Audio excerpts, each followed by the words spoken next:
Welcome. Today is our move into stillness meeting. So we'll be exploring our somatic experience and how that is the bridge that allows us to make a stronger connection to our sense of wholeness. So the key, just a couple reminders for success, okay? The first thing is that everything that we do here is the foundation of it is awareness. So we're not so concerned really about, in fact, I would say we're not at all concerned about appearance. We're not concerned about being right. We're just interested in what it is that we can notice. So we're just aware. And we use these explorations in order to cultivate our conscious awareness. Okay. So that's first and foremost, is just that the primary thing is to be aware. And as long as you're aware, then you're doing it correctly. If you're focused, or you find that you're too fixated on particular outcomes, or on your thinking about it, or how you're feeling about it, if you're too caught up in that rather than just noticing it, then just become aware of that. Just notice, oh yeah, I'm caught up in that, and then slow down. So that's maybe the second guiding principle, is slowness. So we move slowly, we explore slowly. You'll notice that our automatic, typically unconscious, habitual reactions are all very fast. So when things are fast, it depends upon momentum. So there are gaps in our knowledge, in our actual knowledge, in our present living knowledge. Those gaps are filled in by this momentum. The momentum is produced by this rapidity. So we move very fast, and that fills in the gaps, or it covers up the gaps, or it causes us to overlook the gaps where we have no idea what's going on. But here we want to slow it down. Now, when we slow down, what happens is we literally are changing the mode of the nervous system that we're utilizing. So slow is good. The third thing is gentleness. So another aspect of our habitual conditioned reactivity is that it largely depends not only on momentum, but also on violence. So because we don't know, there's this great unknown, these gaps in our knowledge, but we're so certain somehow that we just have to push through. And so we're flinging ourselves into potential danger, but this involves violence. So, of course, the nervous system is very intelligent. It's the product of perfect intelligence. And so when we do this over and over and over and over, what happens is the nervous system responds by limiting our capacities. This is why over time, most people lose their ability to function in all ways, including in the physical domain, the ability to move with ease and freedom and full range. So our nervous systems limit, because of their intelligence, the nervous systems limit our capacities because there's obviously a recklessness involved in our habitual ways. So here we're undoing all of that bit by bit. It's dissolving in the light of awareness. So let's begin if we haven't already. So we'll be exploring primarily sitting today. I think we'll just be sitting. As usual, if you find that doing it seated is too strenuous, then you may choose a different posture that works for you. You will likely need to make some modifications in that case.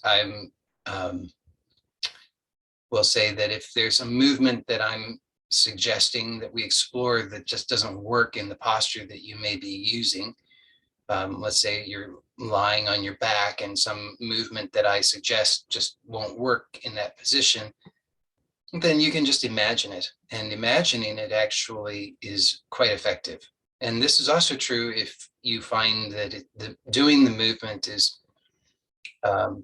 too strenuous, even in the posture that I'm suggesting. So sometimes people have injuries or physical limitations presently that we don't want to, again, we don't want to use violence and try to push through that. Here we're very gentle. So we work where we start where we are. If you find something too strenuous or painful, then you just can imagine it. Okay, so if you're seated, then ideally you'll be seated in such a way that you're not leaning against a backrest. Also, ideally, you'll be on a firm, relatively flat surface so that you can actually feel that connection. Ideally, we're really wanting to facilitate the internal awareness, the perception and connection of our skeletal system, which is our intrinsic support. So if possible, you'll sit on a firm, flat surface. If you're going to be elevated off the floor, like on a chair or a stool, then you want to have your feet on the floor, if possible. This is all if possible, and you work with whatever circumstances and conditions you have. Whatever the case, and I understand everybody has different circumstances and things that they're working with. So if you need to be leaning against something, or you can't put your feet on the floor, or you don't have sensation in certain parts of your body, then that's fine. You work with what you have, and this will still work for you. But I'm just providing the sort of ideal guidelines for the majority of people. If possible, you'll be seated in this way so that you can actually feel that internal support of the skeleton, rather than when we lean back against the backrest, we lose a lot of that sensation and awareness. And so it's better, if possible, to sit upright without leaning against the backrest. Now, if you do find that sitting without the backrest is strenuous, because for many people that's very unfamiliar, then you have to find the right balance. So if it's just overwhelmingly strenuous, then you know that that's too much. So you use the backrest. My suggestion then is you place something at the lower back, more like the upper pelvis, like a pillow, scoot back against the backrest and put something there to help remind your pelvis not to tilt back, if possible. These are just suggestions. Okay. So let's close the eyes if that's comfortable. If not, you can keep them open. But as we usually do, we'll start with some breathing exploration. And why is this? Because breathing is the primal movement. It's the movement that we're doing thousands of times every single day, from the moment we were born until the moment we die. It's something that is really essential to our well-being. It's connected to our energy, and it connects us to the totality. We can imagine ourselves, as we often do, as isolated, separate, but when we really tune into the breath, we realize that this breath is really the life, and this breath is a boundless flowing that connects everything as a singularity. So as simple as it might be, it's very, very powerful. And it is restorative for the nervous system. So as we usually do, just notice the starting point. So just notice how you're breathing, or if you're not breathing, just notice that. And to the best of your ability, try not to alter the breath consciously. Now, the breath will change because you're starting to notice it consciously. But what I'm suggesting is don't try to impose your idea of how you should be breathing, because we all have ideas. And if those ideas were really good ideas, then we would all be better off than what we really are. So let's just be willing to let go of those ideas and just notice what's happening, because this noticing what's happening is where we really gain the important insights, where we fill in the gaps and where this newness can enter. So just notice.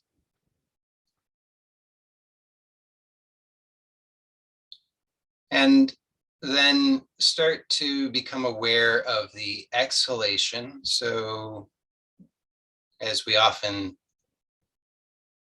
point out, there are 4 conceptual phases of the breath. There's the exhalation, there's the transition between exhalation and inhalation, there's the inhalation, and there's a transition between the inhalation and the exhalation. So we're just noticing one of those phases. Of course, we are noticing all of them because they happen one after the other, but we're paying particular attention at first to the exhalation. And just notice on the exhalation where there are any limitations, hesitation, discomfort, spasming, where there's any provocation of any kind of emotion, sensation. And be aware wherever there seems to be any kind of strain or force in the exhalation. So just let the rest of the phases of the breath be as they are without having to give any particular attention to them. But each time you exhale, be aware particularly of the exhalation and just notice whatever you can notice and start to have an intention. So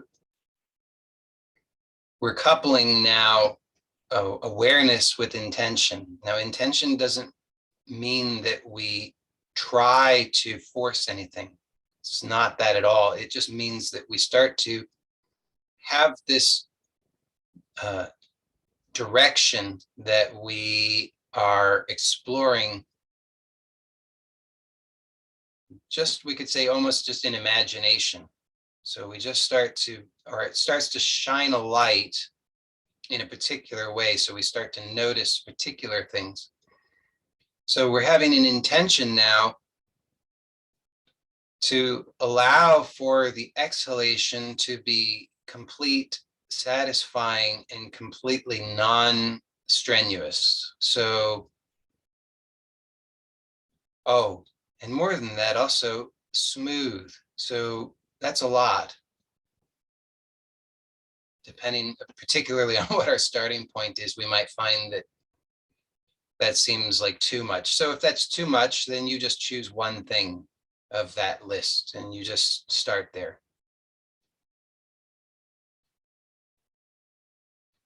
So you're just noticing now the exhalation each time you exhale, and you're noticing, for example, am I straining to exhale?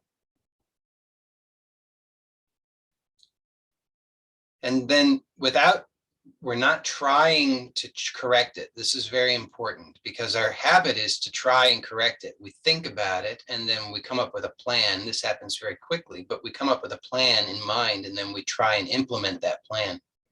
And that never works. Because what that is doing is it's just layering more effort on top of the existing effort. So what we're doing here is we're assuming that there is already intrinsically a perfection that the breath already is perfect on its own, and anything that is preventing that perfection from expressing fully and freely is because of some limitation in our conditioning. And so we're wanting to simply become aware of those limitations in our conditioning, and that's the unnecessary effort. And then through that awareness, it begins to dissolve. So this is a very different way of approaching things than what we're used to.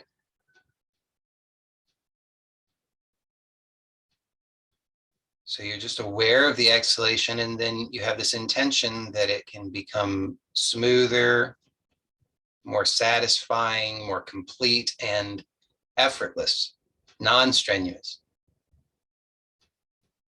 So you start to notice, for example, where does it seem strenuous? Where is there a discomfort? Where does there seem to be tightness? Where does there seem to be a pushing, squeezing?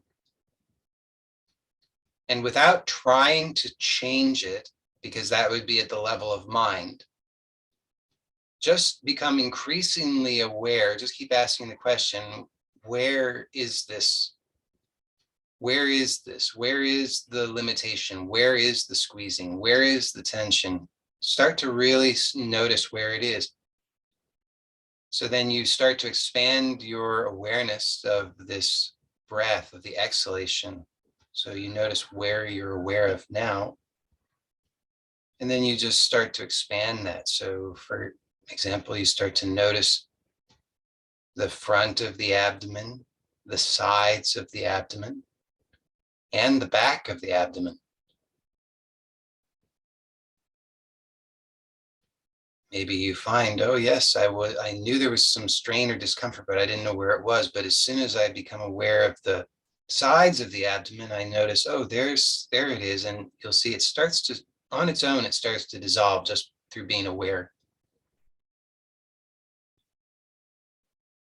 And then you can start to expand that and include the front of the chest.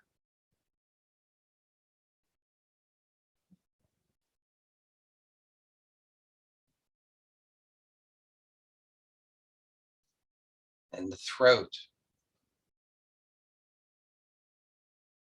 And the sides of the chest.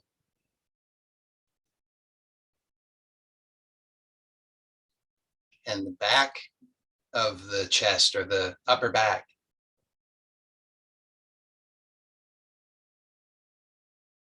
The shoulders. The jaw. The tongue. So you can let the tongue relax in the lower jaw. And you can also expand that awareness to include the pelvic floor and the groin. So start to notice a lot of us hold a lot of unnecessary tension in the groin, in the upper thighs, in the lower abdomen. So a lot to be aware of just with something so seemingly simple as just the exhalation, but you start to notice that the exhalation can start to happen without unnecessary effort in any of these parts of the body.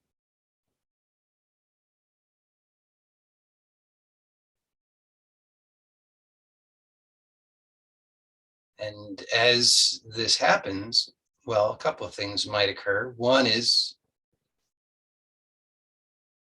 you might start to notice that the breath naturally is becoming more satisfying, more complete, more enjoyable, smoother.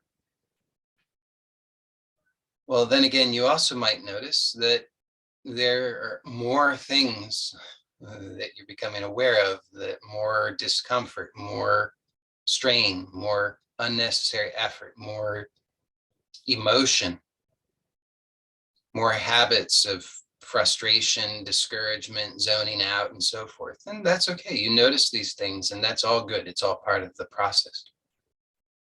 And if it's too uncomfortable for you, then just ease up. You can always pause. I wouldn't necessarily recommend you pause breathing, but you could just pause. You could open the eyes for a moment. You could just look around. You can always take that little pause if you need.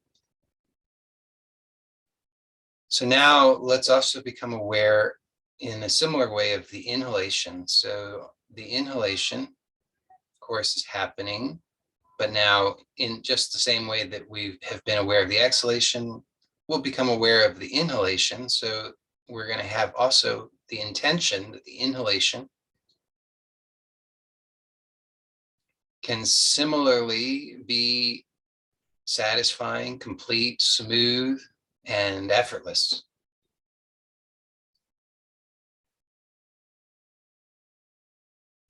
So start to notice, a lot of the time it's pretty common, I would say, that we fall into the habit of excessive inhalation. So the inhalation becomes strenuous,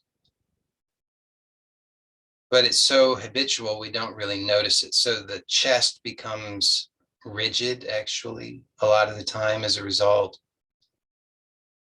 And the face becomes rigid, and the neck becomes rigid, and the shoulders become rigid. So don't be afraid. It's okay to experiment with allowing for the inhalation to be a smaller volume, if that is what's true for you. So I'm suggesting that that's a possibility. Is you might find that a truly non-strenuous inhalation is maybe smaller than what you're accustomed to. Don't try to force it. That's, of course, not the right way. But just as you're exploring, see where in the inhalation does it become strenuous? Is it non-strenuous up to a point and then it becomes strenuous? And if that's the case, then maybe just don't inhale past that. You see, a lot of the time we have these conditioned ideas about how things are supposed to be, and we keep trying to force it. But sometimes the real answer is just staring us in the face. It's obvious. Just don't do it. It's like the joke about the person goes to the doctor and says, "Doc, it hurts when I do this." The doctor says, "Well, then don't do that."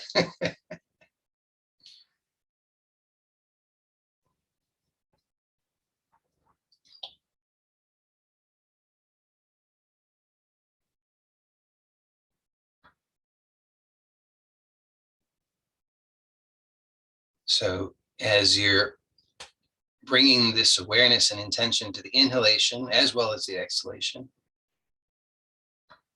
start to also allow your awareness of the area of the body that you're aware of on the inhalation to expand, so that you're including the front side of the abdomen and the sides of the abdomen and the back side of the abdomen, or the lower back, and the pelvic floor and the groin, the upper thighs, the front of the chest and the throat and the sides of the chest and the back side of the chest, or the upper back, and the shoulders and the neck and the head and the face. So you start to be aware of all of these areas.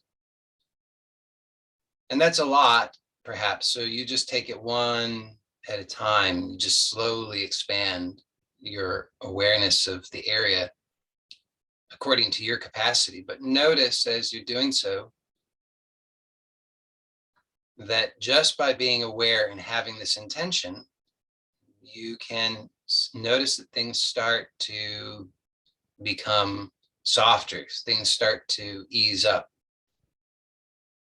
Your chest can actually soften. Your shoulders can actually release without you trying to do it. When we try to do it, it doesn't work. In fact, when we try to do it, we just make things worse. But when you just have this awareness coupled with intention, and you're gentle and slow and patient, and you're willing just to be with whatever is present, whatever feelings, emotions, sensations, or whatever else,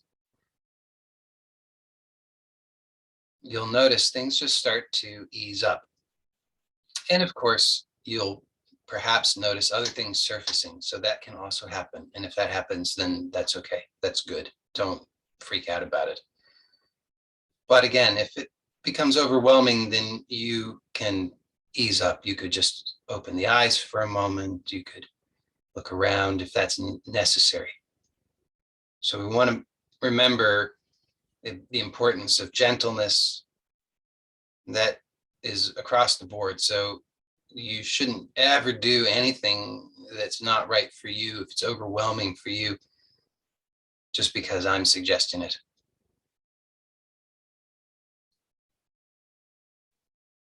But also we're wanting to distinguish between, let's say, discomfort and pain, or discomfort and what is actually not right. And that's another one of the benefits of slowing down, bringing awareness and intention in this way, is we start to be able to differentiate. We start to notice, oh, here's this sensation that I habitually interpret because it just happens so fast and I'm not aware of it. I interpret it to mean something bad is happening and I need to protect myself. But actually, all it is some discomfort, or it's some lack of awareness, some gap in my knowledge of how to be in this body, how to breathe, how to move, how to experience, how to allow, how to flow, how to release. So we just start becoming more sensitive and more aware of these things. And as you'll see, it's very powerful. It seems almost like nothing, but it's one of the most powerful things I know of, because it helps us to really allow for a fundamental change and a surrender to the underlying intrinsic support. So we're not making all of that unnecessary effort all the time, straining our nervous systems and provoking all kinds of unnecessary distress and discomfort for ourselves. Of course, in the process, we're becoming aware of a lot more. So initially, it can sometimes seem uncomfortable. So again, just know if there is discomfort, that's okay and quite normal. But you are learning that you can just be with that, and that as you open to it, what it reveals is that you were unconsciously making some unnecessary effort. And as that dissolves, there's a greater release. Okay, so now we're going to explore some other movements. And so if your eyes are closed, it will be most likely best to slowly open them so that you can see the movement as I instruct it and guide it. So this breathing awareness and breathing practice that we've just been exploring, it's really the foundation. So if you do only this for the remainder of the meeting, then that's excellent. You're doing very well. So don't feel that you must do anything more. For many people, this is actually all that is. It's just the truth of where we are in this moment, that we can't really do more than that. And so if that's true, then you just tell the truth about it, because this is, again, it's a discovery of how to be gentle, how to slow down, how to surrender to the underlying intrinsic support, so that we don't have to make so much effort. We go through our lives feeling like we have to do so much. We have this huge burden that we're shouldering. But through this exploration, we can discover that's not actually necessary, and that the real truth is that we are supported. And so just remaining aware of the breath in this way is the foundation. So if you can't remain aware of the breath and do the other movements, then it just means that the other movements are too much right now. So that is to say, just remain aware of the breath throughout. Okay. So the next movement that we're going to explore, and you'll probably notice a theme over the weeks. We've been doing a lot with the head and eyes and neck and jaw. And as I've explained, it's because this is the head and eyes are really the rest of the body is the carriage for the head and eyes, and the head and eyes are what direct the rest of the body. And so when we really have a clear sense of the head and eyes and the connection with the rest of the body, then everything becomes much easier. So we'll start out. We're going to do some side to side, some rotation of the head. But first we'll just do a simple rotation of the head. So at your own pace, in a way that you can do while remaining aware of the breath. And I find it's easier just to do it coordinated with the breath. So you just turn in coordination with the breath. For example, you inhale, and then you turn on the exhalation, okay? But what we're going to do is we're going to turn the eyes to the right and then let the head follow, and only as far as you can turn the head completely comfortably. So you shouldn't strain. And then pause here, aware of the breath, and let everything become as non-strenuous as possible. So we're pausing so that we can notice where we're straining. Maybe I've turned too far. So if I notice, well, I don't know how to do this non-strenuously, then I need to just turn back a little bit. Okay.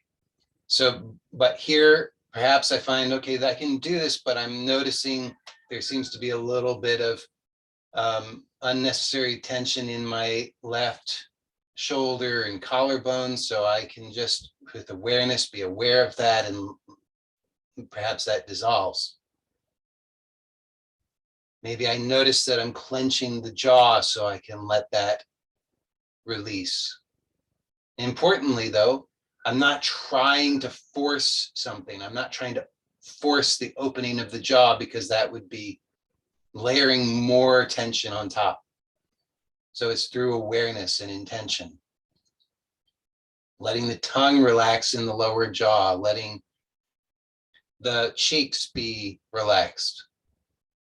Making sure that the eyes are not straining. If the eyes are straining, they're just a little bit too far. So bring them a little bit back so that it's non-strenuous. Then when you're ready, we're going to next turn the eyes back to center and then bring the head there. The head follows. And then pause and let everything become as non-strenuous as possible.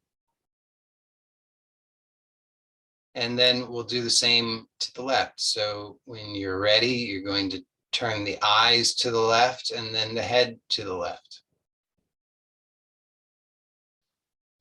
And, ideally, you now have this awareness already from having turned the head in the other direction. So as you're turning the head, you keep the jaw and tongue relaxed and the chest relaxed. But then once you get the head to the left, you're going to pause and you're going to just take a moment to notice what unnecessary strain is taking place, and you just let that dissolve through awareness. So you just notice it. There's an intention to allow it to soften, and then to whatever degree it does, excellent. And if it can't or doesn't, then you just accept that. Because in that acceptance, it's also very powerful, because what's happening is there's a lot of energy, emotion, memory that's locked up here. So you might feel that, you might be aware of that. You might experience it as discouragement or frustration or anger or irritation or any number of things. And by accepting whatever is, you're giving the space for that to move and release. So it's very important and very powerful, so that you're not failing as long as you're just willing to be here with whatever is here. And then when you're ready, turn the eyes to center and the head back to center.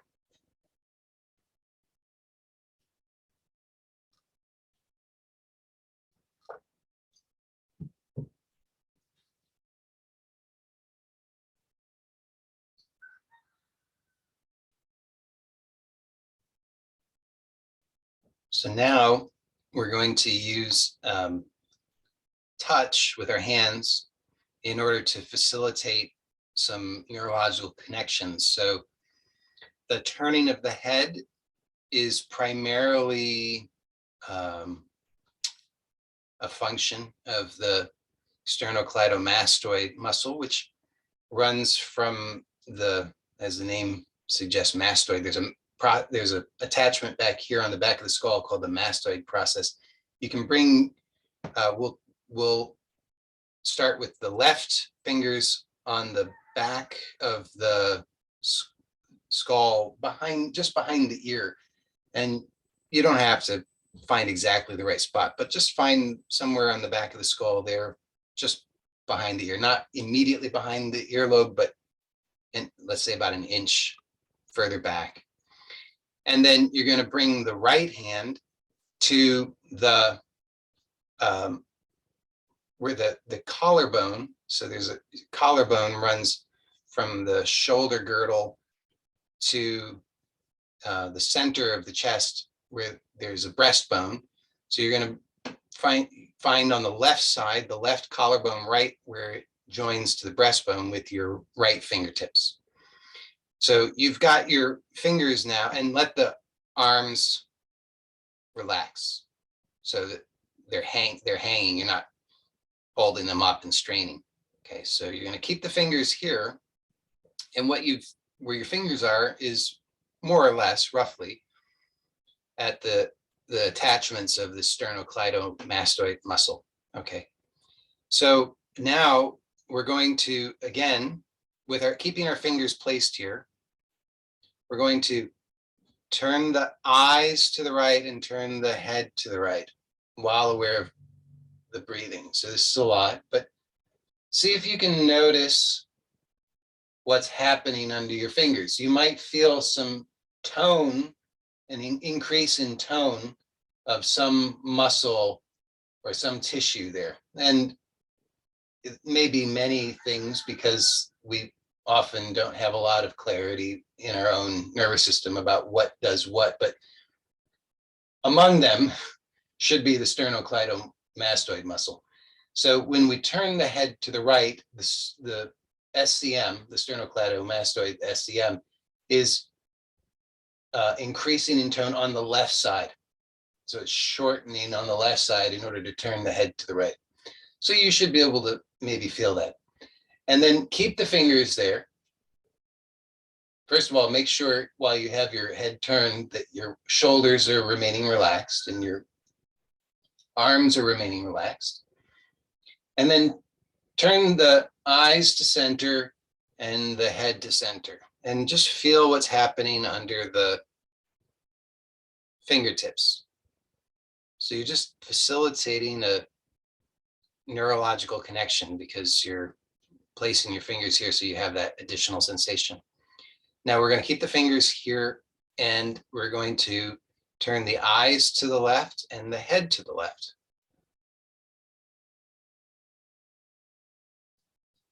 And you might find, like I find, that my left hand gets kind of in the way of my jaw. So if that happens to you, make sure you let the jaw relax and release rather than trying to force the jaw against the hand.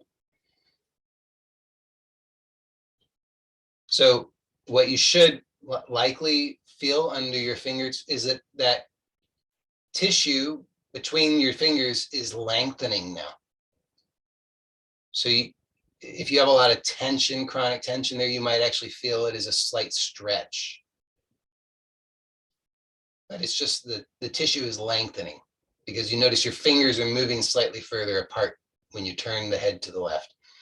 And then turn the eyes to center and the head to center. So let's just, if it's comfortable for you to keep the hands here, do this a couple more times. If it's not comfortable, if it's strenuous, just relax the hands and arms. But if you can keep them here, then just a couple more times, slowly turning the head and just noticing what you feel under the fingers. And you might notice, as I'm noticing, that the second time, things are clearer under the fingers. So I'm noticing that that tissue is actually softening and releasing.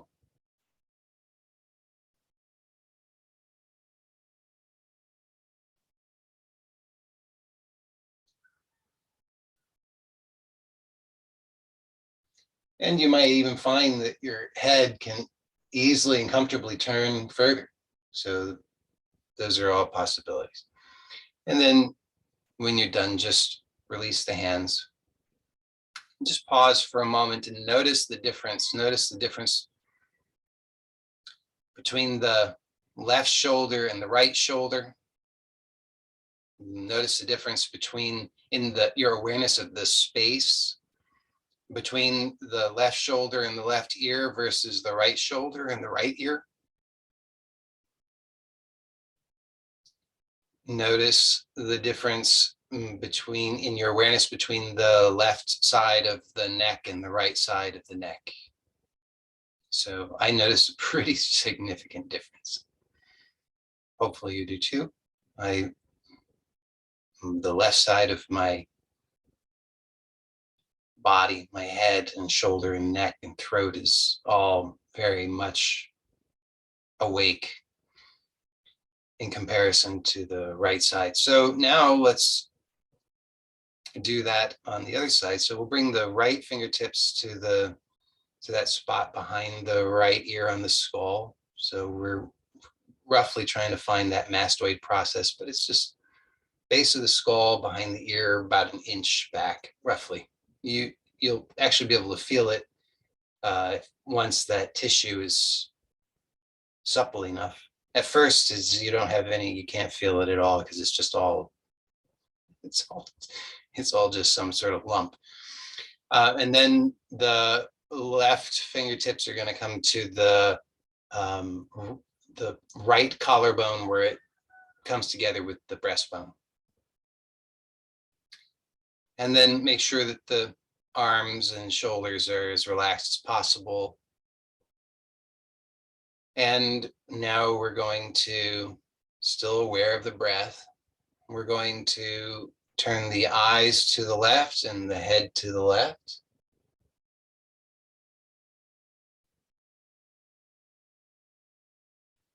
And you just notice particularly what you feel under the fingers. So here you notice the fingers are coming closer together as the head turns in this direction.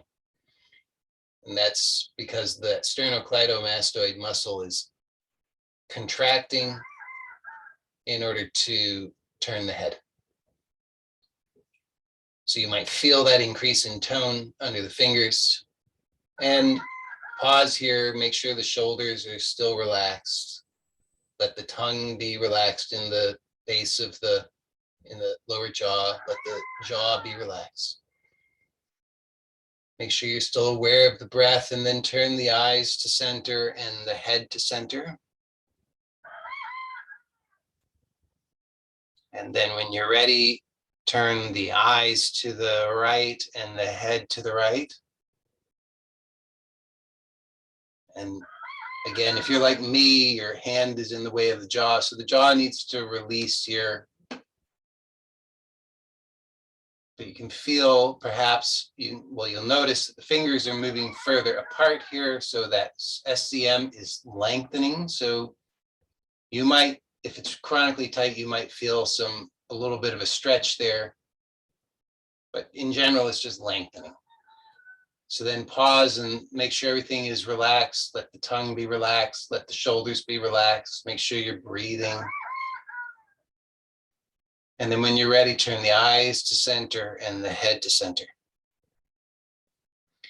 And then here again, if you find it strenuous to have the fingers here, then you can just release and you don't need to worry about doing any more. But if you find it still comfortable, then just do a couple more of these eye and head turns with the fingers placed here and notice what you notice. So I notice each time I do it, it gets clearer and clearer to me. I can really start to feel the tissue is softening, and I can really start to differentiate, particularly under my fingertips. I can really notice more clearly what is the SCM versus the other soft tissue there.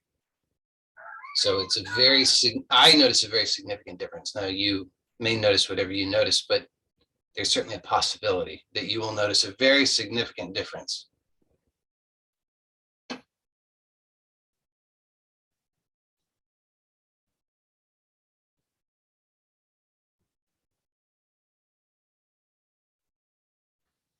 And then when you're ready, you can release the hands. And close the eyes and just notice now the two sides.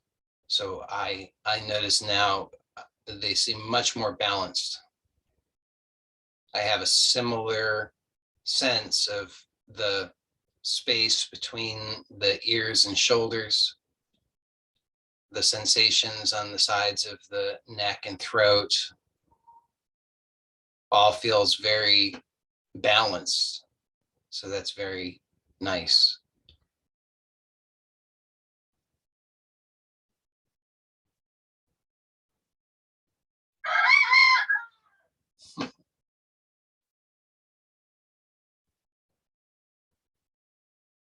Okay, so we'll do a little bit more. We're going to do a little bit of exploration of the jaw. So sounds like one of my roosters got out. So now we're going to just be aware of the jaw and be aware of your back molars, and notice the space between those molars. So maybe there's no space. If there's no space, then start to imagine the possibility of space between those molars. If there is space between those molars, then just be aware of that space and be aware of that space being as comfortable as possible. So you just have your awareness on that space between those back teeth. This meaning the vertical space between the upper and the lower teeth in the back of the mouth, the back of the jaw.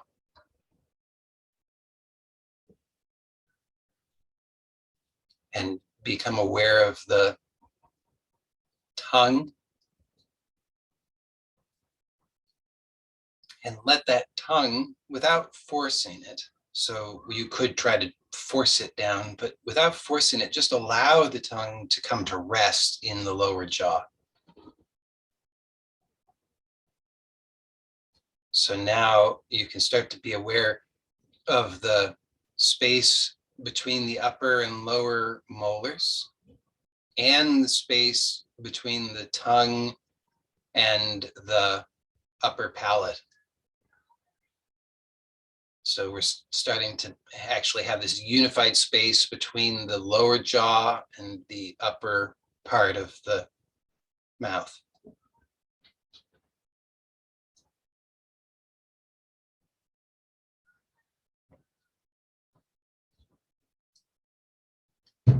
And you can keep the lips together if that's more comfortable for you, but you can also, if you feel it's comfortable, you can just slightly part the lips.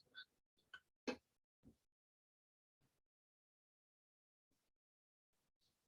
then maybe you can start to feel gravity, the effect of gravity on that lower jaw and the tongue.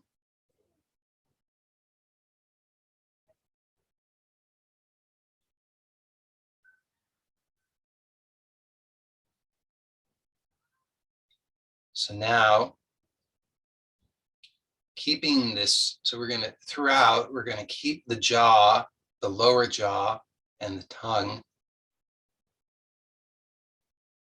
relaxed, feeling the effect of gravity. So we're keeping that awareness of the space between the lower jaw and the upper jaw. And we're going to, throughout this entire movement. So now, keeping that lower jaw relaxed and the tongue relaxed, you're going to look down and you're going to look as if you're trying to look at your upper chest. So this is like what we did in the last couple of weeks with this upper neck flexion. But keeping the jaw relaxed so that you can feel the effect of gravity drawing the jaw forward and down a little bit. So it's not something you're doing, but you're allowing, you're feeling that. And then bring the eyes to the level like you're looking at the horizon. Still letting that jaw relax. And we're just going to do that a couple more times. So you're just going to look down and you're going to do this deep flexion of the neck where you're looking like you're looking at your upper chest, and you're going to let the jaw remain relaxed so you can feel the effect of gravity gently drawing the jaw both down and forward. By forward, I mean that we can either retract or we can allow the jaw to move forward in space. So as you're doing this, the jaw, you should feel gravity gently pulling it forward and down. And then the eyes to the horizon. And just do that one or two more times at your own pace, aware of the breath.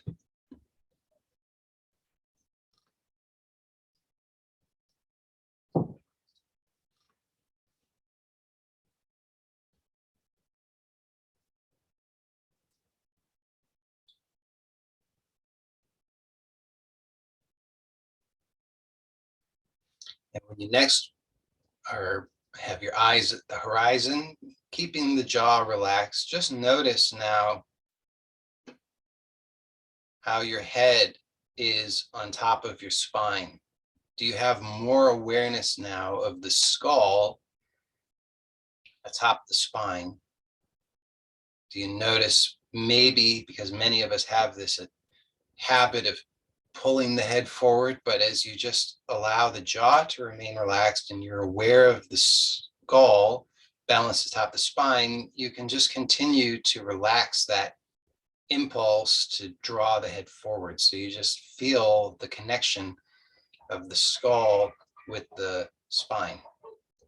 And you can notice the skull is just resting atop the spine. It's balanced there. You're not having to strain. So now we're going to just do one more movement. Well, two, but they'll the same mirror movements. So we're going to keep that lower jaw relaxed with the tongue relaxed. So that awareness of the space between the upper and lower molars and the tongue and the roof of the mouth. And then what we're going to do is we're going to slowly tilt the head to the right, and you're going to let your eyes look down and to the right, like you're looking down at the floor past your right shoulder. keeping the jaw relaxed so that you can feel the effect of gravity now drawing that jaw slightly to the right. And then bring the eyes back upright to the horizon, letting the jaw just follow along. So we're just releasing the jaw and letting gravity do its thing as we change the orientation of the head. So now we'll do the same thing mirrored to the left. So keeping the jaw relaxed, you're going to move the eyes down into the left and let the head tilt to the left. So it's like you're looking down at the ground past your left shoulder, and you're letting the jaw relax, and it will be gently pulled to the left by gravity, keeping the tongue in the lower jaw. And then bring the eyes to the horizon, the head follows, and the jaw just comes along. And let's do that just 2 more times to each side. So at your own pace, while you're aware of the breathing, you're going to keep the jaw and tongue relaxed. You move the eyes down into the right, let the head slowly tilt to the right, only to the degree that's comfortable for you, never straining, and let the jaw relax and release. Gravity will just naturally slightly bring it to the right. And then the eyes to the horizon, the head comes along. And then the same again to the left, eyes down into the left, head tilts, jaw is drawn to the left by gravity. Then eyes to the horizon, the head comes up. And then eyes to the right and down.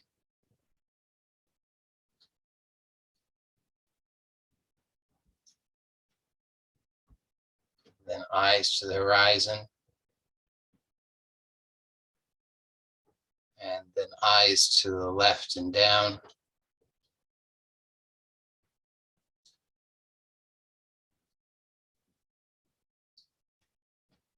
And then eyes to the horizon. And then pause here, close the eyes for a moment and just notice, again, your awareness of the skull atop the spine, letting the jaw continue to be relaxed, the tongue to relax in the lower jaw. And just notice how you have this increased awareness, hopefully, of the skull atop the spine. You might even notice that it increases your awareness of the entire spine, perhaps the relationship of the spine and the head to the shoulders. So everything can start to be clearer in your awareness, and you can surrender to the intrinsic support of the structure of your skeleton, not needing to make so much effort to keep your head poised atop the spine. Instead, it can just rest there comfortably. And a lot of that soft tissue that's chronically tight, chronically straining can release. It might seem strange at first because it's so unusual, but you can tell that it is more correct because there's less effort being made. So at first, it can often seem just as though we're doing something very odd. We seem out of whack, like we're looking in the wrong way and we're sitting in the wrong way and everything's a little bit wrong. But if you just pause and just rest, you'll notice there's so much less strain. So just trust in the skeleton rather than in imposing your habitual patterns You just trust in the intelligence of the skeleton. The skeleton knows how to be upright. So you just let it do that. And then when you're ready, you can open the eyes.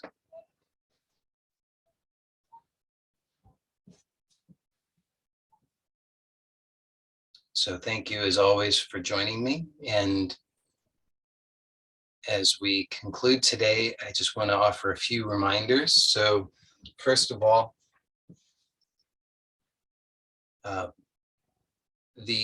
sometimes these explorations can seem, as we're doing them, they can seem quite intense, even though they're very simple and gentle. But oftentimes, because they're so simple and gentle, they seem almost like nothing. And so, at least to the conscious mind will think this is nothing.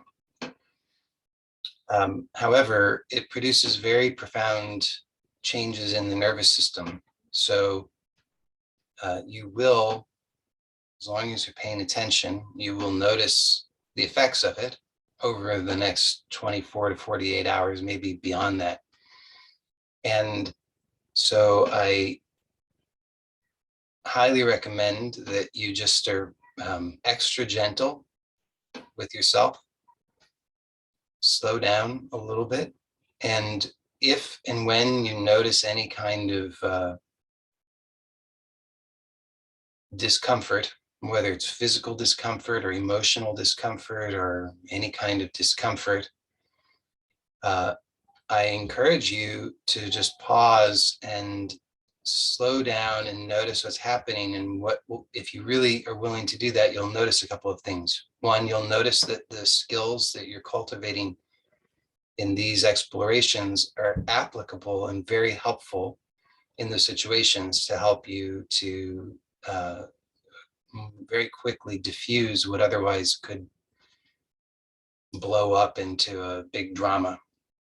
And secondly, you may notice, and it's maybe challenging to notice at first because it's more of a pattern thing, but once you see it happening often enough, you'll start to recognize that after doing these explorations, starts to happen is more stuff that's underneath the layers of habitual strain starts to come to the surface to be released. Our tendency is to overreact and freak out about those things, to judge them as bad. And then if we're not conscious, we'll tend to just suppress that all and try to clamp back down into our usual habitual armored state. But if you allow yourself to remain open, slow down, be sensitive and gentle, and you remember the we'll say guideline to that whatever is happening is for good and it's part of the healing process. Whether you believe that at the conscious level or not, it's irrelevant. But if you just can accept that on some level as a possibility, then what that will do is it will create an openness that will allow you to be present to the experience, to allow whatever it is to move and release and dissolve. And you will see, and this I can promise you, as long as you do that, you will see over time very significant changes that are happening gently and sustainably. So it's often and it's best if the changes are very small and almost imperceptible at first, but they're very cumulative as long as you're persistent in this approach. So you will, as long as you follow those guidelines, I promise you, you will see significant changes, positive changes over time. So again, it's very important, be gentle, slow down, and be aware, and don't fall for the habit of overreacting. Slow down, be aware of the breath, you utilize these skills. You'll see it saves you a tremendous amount of unnecessary drama in your life. Really, so many things that don't need to be dramatized. and you'll find that you have more natural happiness. So thank you. And if you ever have any concerns, questions, or doubts, you can let me know. Just send me an email, or for those who are in the messenger group, you can just send a message there. Okay, so blessings to you all. Thank you, and I'll see you next time. Bye for now.